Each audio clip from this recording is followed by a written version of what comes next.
नमस्कार। हमारे इस पॉलिटिकल प्रोग्राम पेनल्टी कॉर्नर में आपका स्वागत है। दो खबरें हैं सिर्फ आपकी सूचनार्थ। 10 मई को प्रधानमंत्री नरेंद्र मोदी राजस्थान में आबू रोड आ रहे हैं। वे एक कार्यक्रम में शिरकत करेंगे और एक जनसभा को संबोधित करेंगे। उससे पहले 9 मई को एक दिन पहले राहुल गांधी उसी जगह पर आ रहे हैं आबू रोड। अचानक ये प्रोग्राम बना है। अब एक राजनीति के गलियारों में चर्चा चल पड़ी है कि एक दिन पहले राहुल गांधी क्यों। तो मैं ये बताना चाहता हूं कि दोनों की यात्राओं में आपस में ऐसा कोई संबंध नहीं है। राहुल गांधी कांग्रेस पार्टी का एक संगठनात्मक शिविर है, उसमें शिरकत करने आ रहे हैं, जहाँ कार्यकर्ताओं को प्रशिक्षित किया जाता है। राहुल गांधी किसी आम सभा को संबोधित नहीं करेंगे, शायद कोई उनकी सार्वजनिक अपीयरेंस भी ना हो। और नरेंद्र मोदी विशुद्ध रूप से सार्वजनिक कार्यक्रम में आएंगे, जनसभा को संबोधित करेंगे और अपनी सारी बात जो उनको कहनी है, राजनीतिक, देश की, विकास की, राजस्थान की, जो भी कहनी है वो कहेंगे। तो दोनों के उद्देश्य अलग, पर दोनों एक ही जगह आ रहे हैं एक दिन के बाद दूसरे दिन, इसलिए इसको लोग जोड़कर देख रहे हैं। मेरी दृष्टि में आज तो इसको जोड़कर नहीं देखना चाहिए। कल पता लगेगा राहुल गांधी आएंगे, बोलेंगे क्या बोलते हैं, और परसों पता लगेगा नरेंद्र मोदी क्या बोलते हैं। अब हम पेनल्टी कॉर्नर में जो सबसे बड़ा धमाका हुआ है राजस्थान की राजनीति में, और एक बम सा फूटा है। मुख्यमंत्री अशोक गहलोत ने सार्वजनिक रूप से कह दिया कि मेरी सरकार को गिराने के लिए हमारे विधायकों ने भाजपा से 10-10 करोड़ रुपए लिए थे, और मैं अपने विधायकों से कह रहा हूं कि लौटाते क्यों नहीं हो, पैसे लौटाओ। और नहीं लौटा पा रहे हो, कोई खर्च कर दिए हैं, तो मैं AIC से कह के तुम्हें भरपाई करा दूंगा, दिला देता हूँ पैसे लौटाओ, लेकिन ताकि तुम दबाव में ना रहो, भयभीत ना रहो। ये जो मानेसर का जिन्न है एक बार फिर बोतल से बाहर आ गया। मानेसर में 18 विधायक थे, कुल 25 विधायक यहां से गए थे।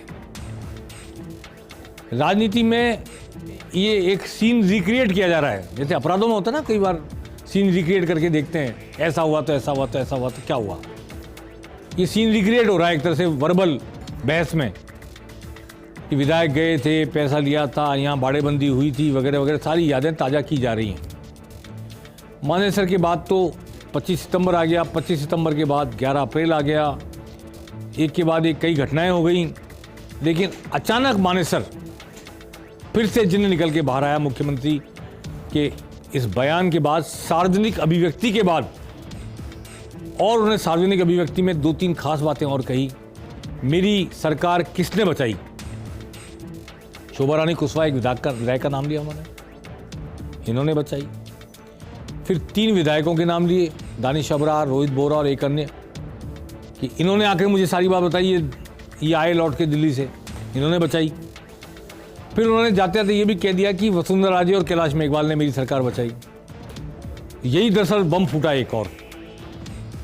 क्या वसुंधरा राजे पूर्व मुख्यमंत्री, भाजपा की नेता, वर्तमान राष्ट्रीय उपाध्यक्ष, और पूर्व विधानसभा अध्यक्ष कैलाश मेघवाल, जो केंद्रीय मंत्री भी रह चुके, राजस्थान के गृह मंत्री भी रह चुके, उन्होंने, जैसा अशोक गहलोत कह रहे हैं, अशोक गहलोत की सरकार बचाई है, या कि इन 3 विधायकों ने बचाई है, या कि वो एक विधायक शोभा रानी कुशवाहा ने बचाई, या उन विधायकों ने बचाई है 100-101 जो गिनती में थे बाड़ेबंदी में, अशोक गहलोत के समर्थन में एकजुट थे, उन्होंने बचाई विधानसभा में सरकार को। किसने बचाया? तो एक यक्ष प्रश्न राजनीति में उठ खड़ा हुआ है, आखिर गहलोत सरकार किसने बचाई? या फिर खुद मुख्यमंत्री गहलोत ने अपनी विशेषज्ञता से, अपनी रणनीति से, अपनी योद्धापन से कैसे, किसने बचाई आखिर गहलोत की सरकार को? ये प्रश्न राजनीति के जो पंडित हैं उनके सामने उठ खड़ा हुआ है। कभी ना कभी इसका उत्तर सामने आएगा, किसने बचाई है, इन सब ने मिलकर बचाई, कैसे कैसे क्या हुआ, ये सब जानते हैं। और ये भी जानते हैं कि कैसे मानेसर में पहले 25 विधायक गए, फिर 3 लौट के आ गए, फिर 3 निर्दलीयों के खिलाफ FIR दर्ज हुई, और वो तीनों जो हैं वो फिर कहीं अलग जगह छुप गए, सुरेश टांक, जोजावर और एक और ने थे, हुडला शायद, तो वो कहीं अलग जगह चले गए। फिर ये 18 रह गए, एक 19 से सचिन पायलट। तो ये इस बगावत का क्या सुर था, क्या नतीजा निकला, वो सबको पता है। लेकिन अब मुख्यमंत्री अशोक गहलोत ने नई बात कह के कि वसुंधरा राजे ने और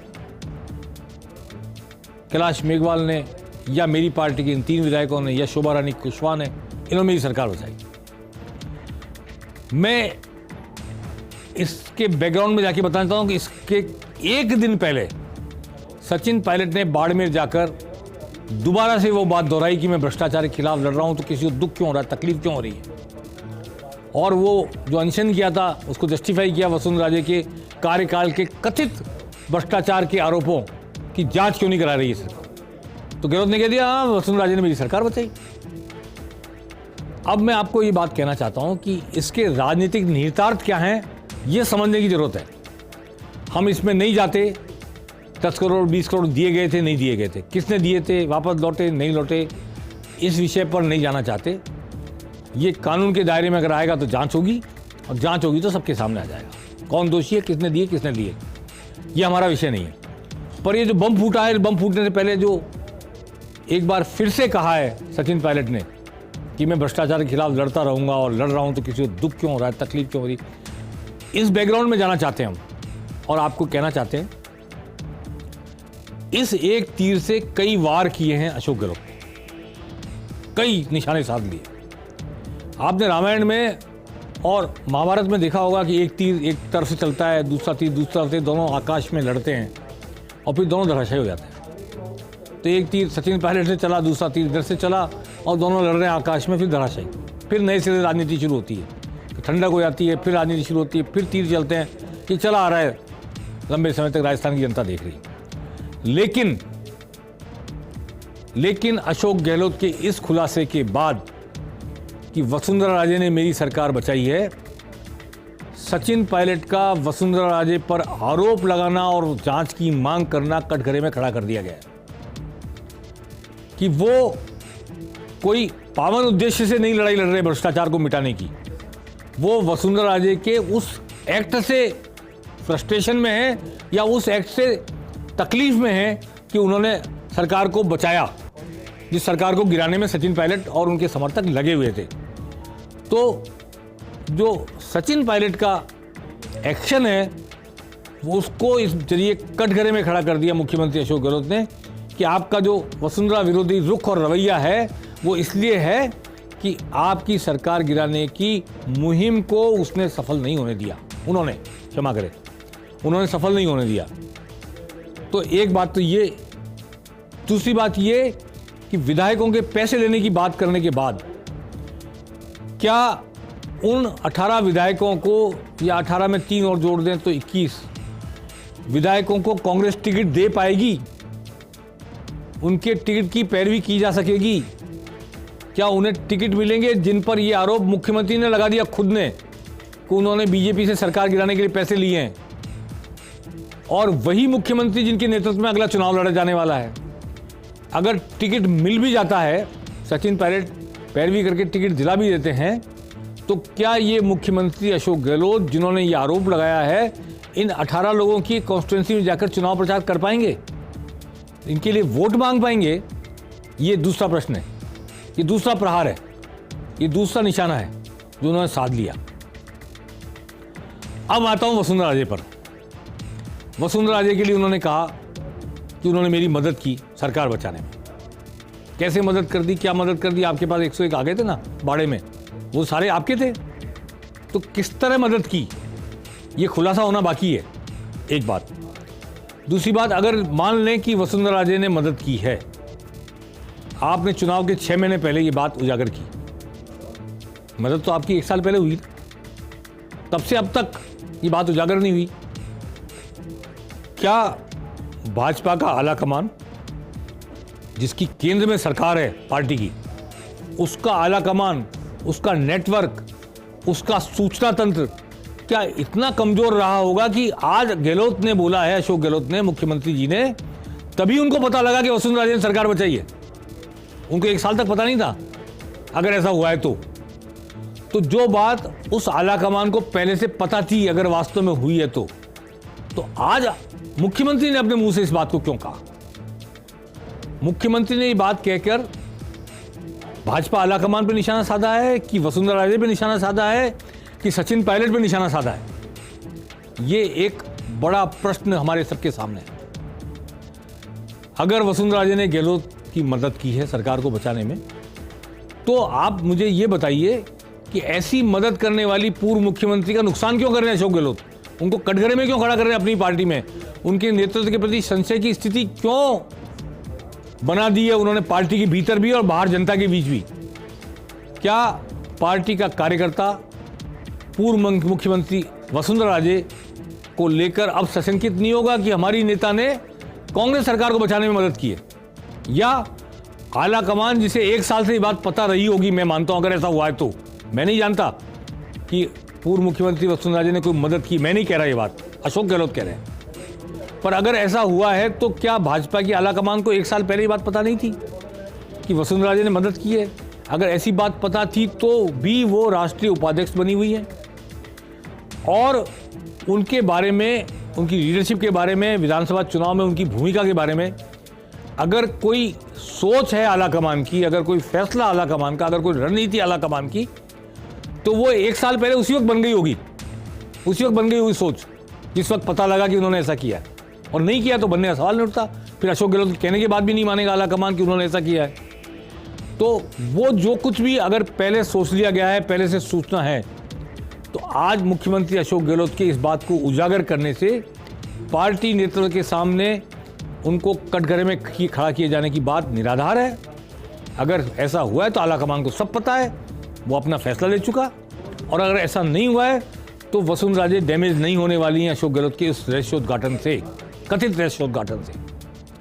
और वसुंधरा राजे का चुनाव में बीजेपी के अग्रिम पंक्ति में आना, बीजेपी के हरावल दस्ते में आना, क्या मुख्यमंत्री अशोक गहलोत ने ऐसा करके उसके आगे प्रश्नवाचक चिन्ह लगाया? सब जानते हैं 2 बार की पूर्व मुख्यमंत्री वसुंधरा राजे एक आई कैचर हैं, वोट कैचर हैं, लोगों के बीच जाती तो उनकी अपील है, और वो आकर्षित भी करती हैं, उनके पास अनुभव भी है, रणनीति बना सकती हैं वो।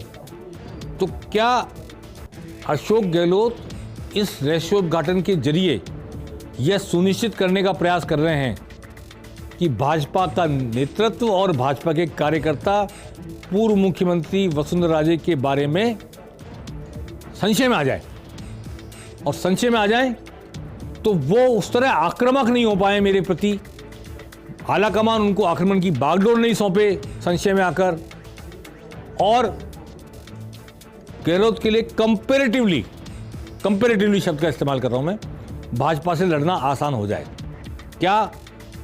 क्या इस तीर को भी छोड़ा गया है इस रहस्योद्घाटन के जरिए?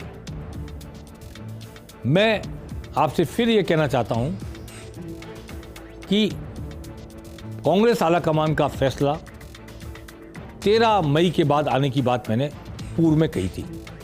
13 मई यानी कर्नाटक चुनाव के नतीजे आने के बाद, और मैंने ये सूचना भी दी थी पेनल्टी कॉर्नर में कि भूल जाओ, माफ़ करो, सब मिलकर काम करो, ये फैसला आने वाला था 13 मई को, ऐसी मेरे पास सूचना थी।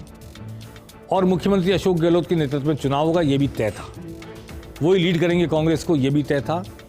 और सचिन पायलट को कैसे न कैसे पार्टी से बाहर जाने से रोका जाएगा, और मुख्यमंत्री गहलोत और उन दोनों को साथ चलने के लिए प्रेरित किया जाएगा, तैयार किया जाएगा, परिस्थितियां बनाई जाएंगी। अब नए घटनाक्रम में यह हुआ कि सचिन पायलट ने जब बाड़मेर जाकर भ्रष्टाचार के खिलाफ लड़ाई का एक छेड़ा है तराना, तब क्या वो अशोक गहलोत के नेतृत्व में चुनाव लड़ने को स्वीकार करेंगे? एक बात।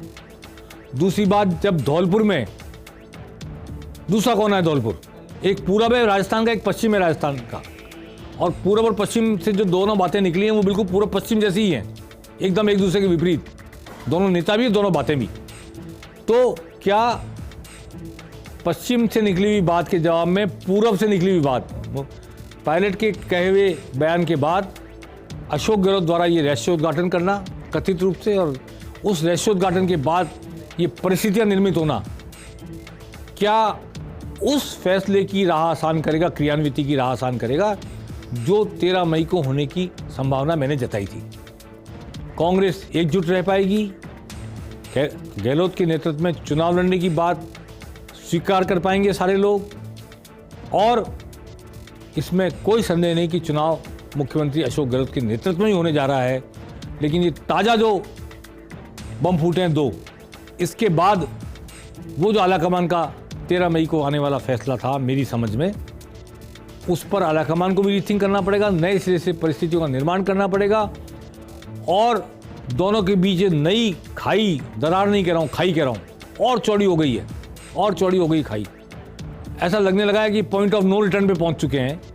तो क्या इसके बाद भी कांग्रेस आलाकमान पार्टी को इंटैक्ट रखने की अपनी मंशा, कोशिश और प्रयासों में सफल हो पाएगा? इसमें मुझे शक लग रहा है। मुख्यमंत्री अशोक गहलोत ने इसके जरिए एक बात और कही है, ये भी कहा है कि मेरी पार्टी में हम 2, सचिन पायलट और मैं, 2 अलग अलग ध्रुव नहीं हैं।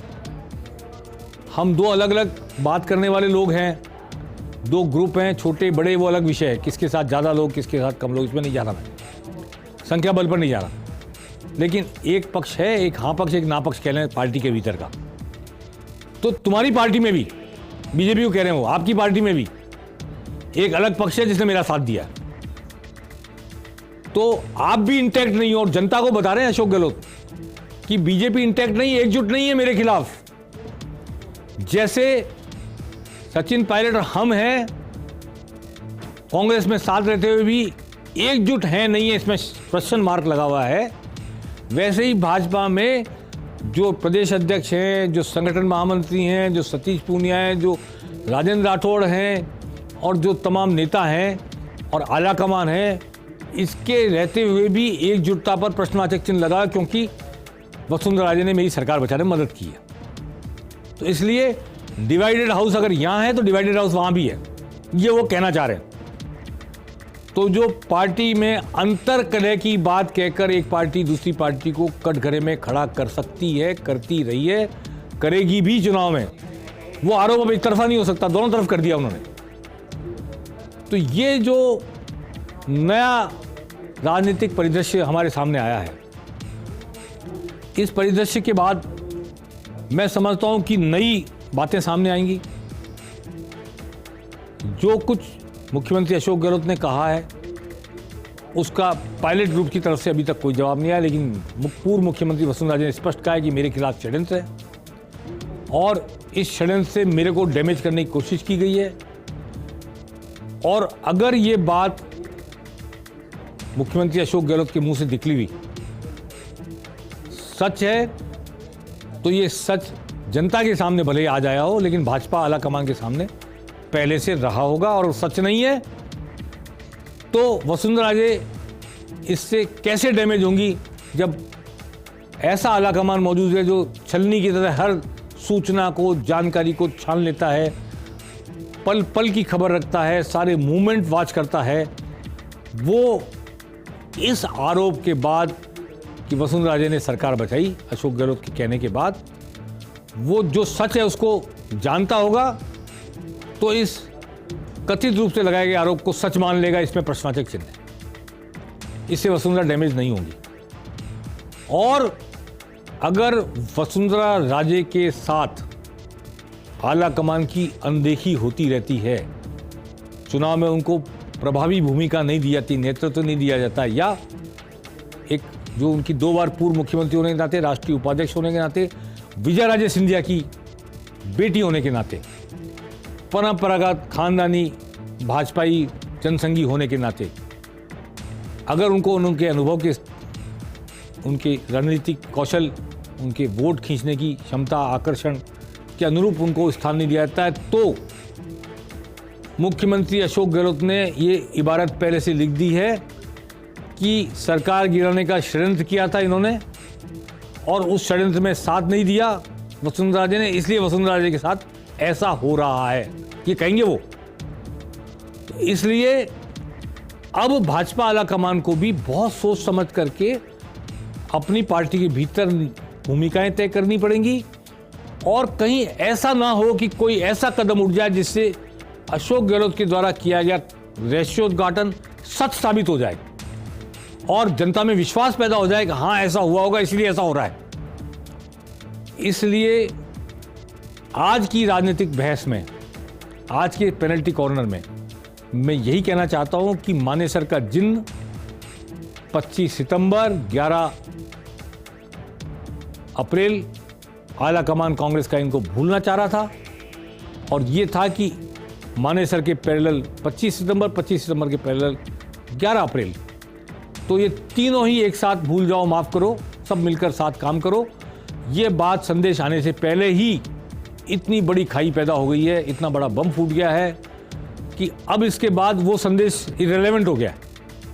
जब तक नए सिरे से उसकी भूमिका नहीं बनेगी, नए सिरे से समझाइश नहीं होगी, नए सिरे से कोई सेटलमेंट नहीं होगा, मुझे ऐसा लग रहा है कि अब ये बात यहाँ तक हो गई है कि क्या सचिन पायलट भाजपा कांग्रेस से बाहर जाते हैं? भाजपा में जाए ना जाए मैं नहीं कह रहा, या सचिन पायलट को कांग्रेस आलाकमान बाहर करता है, या सचिन पायलट उन परिस्थितियों को स्वीकार कर लेते हैं जो आलाकमान की दृष्टि में चुनाव के लिए, कांग्रेस की जीत के लिए, कांग्रेस की अग्रेशन के लिए, कांग्रेस की रणनीति के लिए उपयुक्त है। क्या पायलट उसको स्वीकार कर लेते हैं? ये प्रश्न सामने है। आने वाले समय में इसका जवाब आना ज़्यादा मुश्किल हो गया है इन 2 दिनों के घटनाक्रम के बाद। पेनल्टी कॉर्नर में आगे हम नज़र रखेंगे क्या कहते हैं राहुल गांधी कल राजस्थान आकर, क्या सार्वजनिक रूप से कुछ कहते हैं, और क्या कहते हैं प्रधानमंत्री मोदी 10 मई को। दोनों आबूर उड़ा रहे हैं। हमें इंतजार रहेगा एक राजनीतिक पर्यवेक्षक के नाते, राजनीतिक समीक्षक के नाते, कि क्या इन दोनों मूवमेंट से कोई हलचल राजस्थान की राजनीति में चुनाव को लेकर पैदा होती है, कोई लहरें उठती है, नहीं उठती है, नक्की झील का पानी शांत रहता है या उसमें ऊंची लहरें उठती है। ये देखने वाली बात होगी। पेनल्टी कॉर्नर में आज इतना ही। नमस्कार।